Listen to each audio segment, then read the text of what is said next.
السلام علیکم، کیسے ہیں آپ سب؟ امید ہے اللہ کے حکم اور کرم سے ٹھیک ہوں گے۔ آج کا ٹاپک ہے ہمیں اپنے رب پہ یقین، توکل اور بھروسہ کیسا رکھنا چاہیے۔ تو میرا جواب ہے ہمیں اپنے رب پر اندھا یقین رکھنا چاہیے اور اپنی دعاؤں پہ بھی یقین رکھنا چاہیے۔ مانگیے اپنے رب سے پورے یقین کے ساتھ، دل کے ساتھ، محبت کے ساتھ، اور مانگتے رہیے مستقل مزاجی سے۔ وہ ضرور دے گا، اور وہی دیتا ہے، اور وہی اللہ دے سکتا ہے۔ دنیا میں تو اور کوئی ہے ہی نہیں ایسا جو اس کے برابر اختیار رکھتا ہو، تو وہ تو ہر چیز پہ قادر ہے۔ ان اللہ علی کل شیء قدیر، اللہ سارے اختیار اللہ تعالیٰ کے ہاتھ میں ہیں، اور وہ جو رب ہے نا وہی سب ہے۔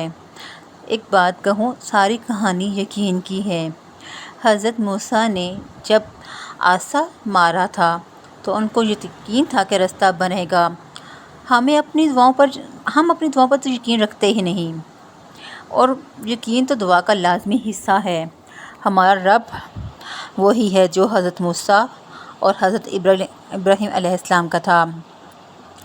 ہمارے لیے بھی آسانیاں وہی کرے گا، اس لیے ہمیں پورے اپنے یقین کو کامل کرنا ہے۔ جو دعا کی توفیق دے رہا ہے وہ قبول بھی کر، اور انشاءاللہ اللہ تعالیٰ دعا قبول کرتے ہیں۔